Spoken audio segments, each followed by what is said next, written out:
Hello, নমস্কার। Welcome to it's by Madhulika, easy and tasty recipes by Madhulika. আমার রান্নাঘরে আপনাদের সকলকে স্বাগত। আমি আজকে বানাবো Bihari chicken Champaran style. Normally এটা মাটির হাঁড়িতে বানানো হয়, মুখটাকে সিল করে দেওয়া হয় আটা দিয়ে। আমি আজকে খুব সহজভাবেই এমনি ননস্টিক হাঁড়িতে বানাচ্ছি। রান্নাটা শুরু করা যাক। এই রান্নার প্রিপারেশনটাই আসল, সব মেখে হাঁড়িতে বসিয়ে দেওয়া 1 পট চিকেন। প্রথমে একটা মশলা বানিয়ে নিতে হবে। তার জন্য নিয়েছি আমি 1 টিস্পুন গোটা ধনে, একটা শুকনো লঙ্কা 3 টুকরো করে নিয়েছি, হাফ টিস্পুন গোলমরিচ, কোয়ার্টার টিস্পুন মৌরি, একটুখানি রোস্ট করে নেব। প্রথমে দিয়ে দেবো আবার কোয়ার্টার টিস্পুন জিরে। এবার পুরোটা একসাথে আমরা ড্রাই রোস্ট করে নিয়ে গুঁড়ো করে নেব। খুব মিহি গুঁড়ো হবে না। গরম মশলার মধ্যে নেব 2টো ছোট এলাচ, একটা বড় এলাচ আর 1 ইঞ্চি দারচিনি। থেতো করে নিতে হবে এইভাবে। নিয়েছি 1 টিস্পুন আদা, কুচি কুচি করে কেটে নেব। কাঁচা পাকা লঙ্কা কুচিয়ে নেব।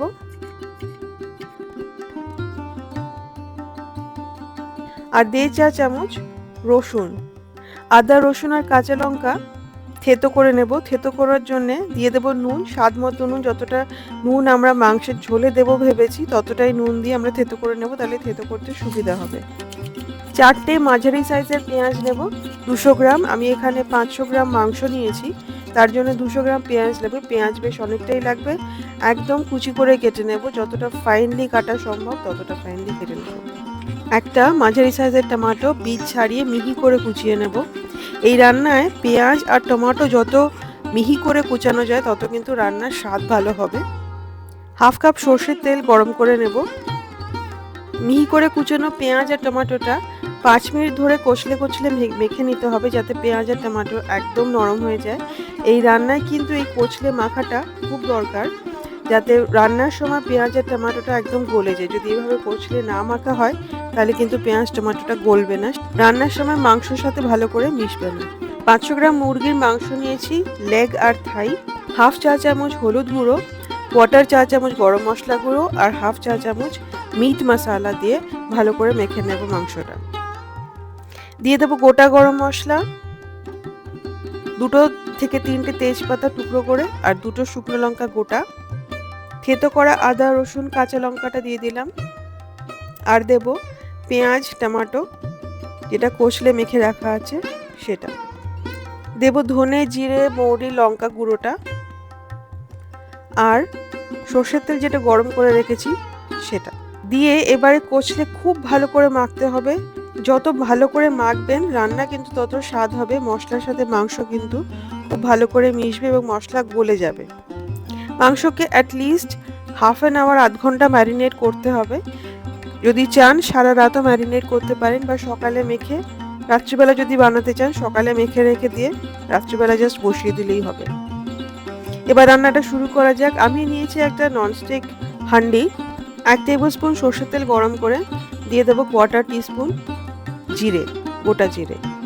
জিরেটা যখন ফুটে উঠবে, জিরেটা যখন ফোড়ন হয়ে যাবে, সুন্দর একটা গন্ধ বেরোবে, তখন আমি ম্যারিনেট করা মাংসগুলো দিয়ে দেবো।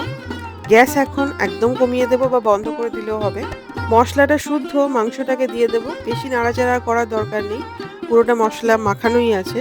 দিয়ে দেবো 3টে গোটা রসুন, আপনারা চাইলে বেশিও দিতে পারেন। এই রসুনটা কিন্তু খেতে ভীষণই ভালো লাগে আর এটাই এই রান্নার স্পেশালিটি। আমি একটা অ্যালুমিনিয়াম ফয়েল দিয়ে মুখটাকে পুরো সিল করে দিচ্ছি। আসলে কিন্তু এটা মাটির হাঁড়িতে বানানো হয় এবং আটার লেচি দিয়ে মুখটাকে সিল করা হয়। আমি এখানে একটা সহজ পদ্ধতিতে বানাচ্ছি, তাই এইভাবে বানালাম। 45 মিনিট এইভাবে এটা রান্না হবে একদম হালকা আঁচে। 15 মিনিট বাদে বাদে হাঁড়িটাকে নাড়িয়ে দিতে হবে ঠিক এইভাবে। ঠিক 45 মিনিট রান্না হওয়ার পরে আমি হাঁড়িটা খুলছি। অ্যালুমিনিয়াম ফয়েলের জন্য কিন্তু বাষ্প বা ভেপার একেবারেই বেরোতে পারেনি, সুতরাং খোলার সময় খুব সাবধানে খুলতে হবে। দেখতে পাচ্ছেন তেল পুরো উপরে ভেসে উঠেছে। মাংস কিন্তু একদম সিদ্ধ হয়ে গেছে। ভালো করে নাড়িয়ে দেব, মিশিয়ে নেব একবার। আদা রসুন থেতো করার সময় আমি স্বাদ মতো নুন দিয়ে দিয়েছিলাম। এই সময় একবার টেস্ট করে দেখবেন, যদি নুন লাগে তাহলে কিন্তু দিয়ে দেবেন। উপর দিয়ে ছড়িয়ে দেবো হাফ কাপ ধনেপাতা কুচি আর 3টে কাঁচা পাকা লঙ্কা। ভালো করে মিশিয়ে নিয়ে ঢেকে রেখে দেবো অ্যাটলিস্ট 15 মিনিট স্ট্যান্ডিং টাইম দেবো সার্ভ করার আগে। তৈরি হয়ে গেল চম্পারন চিকেন বা বিহারি চিকেন চম্পারন স্টাইল। এটা রুটি, পরোটা, লুচি, পোলাও সবকিছুর সাথেই ভালো লাগবে, ভাতের সাথেও খুব ভালো লাগবে। সাথে সার্ভ করবেন স্যালাড। এটা বানানো খুবই সহজ, আর যদি প্রিপারেশনটা করে রেখে দেওয়া যায় তাহলে যে কোনো সময় বসিয়ে দিলেই রান্নাটা হয়ে যায়। মাটির হাঁড়িতে রান্না করলেও একই পদ্ধতি, খালি মাটির হাঁড়ি 3 ঘন্টা অ্যাটলিস্ট জলে ভিজিয়ে রাখতে হবে, তারপরে গ্যাসে বা ওভেনে ঢুকিয়ে এটা করতে পারেন। একই সময় লাগবে এবং খেতে আরেকটু ভালো হবে। মাটির হাঁড়িতে মাটির হাঁড়ির একটা গন্ধ হবে। তবে মাটির হাঁড়ি জোগাড় না করতে পারলে বা বাড়িতে মাটির হাঁড়ি না থাকলে এইভাবে বানাতেই পারেন। এভাবেও কিন্তু খেতে ভীষণই ভালো লাগে। রান্নাটি এইভাবে অবশ্যই ট্রাই করবেন এবং আমাকে কমেন্ট করে জানাবেন যে আপনাদের কেমন লাগলো। রেসিপিটা যদি ভালো লাগে প্লিজ শেয়ার করবেন। আমার চ্যানেল ইটস বাই মধুলিকা অবশ্যই সাবস্ক্রাইব করবেন। আমি প্রত্যেক মঙ্গলবার, বৃহস্পতিবার এবং শনিবার নতুন রেসিপি নিয়ে আসি, আপনাদের সাথে শেয়ার করি। আমার সাথে থাকবেন। দেখা হবে খুব শিগগিরই একটা নতুন রেসিপি নিয়ে। ভালো ভালো রান্না করবেন, ভালো থাকবেন। Happy cooking. Thank you.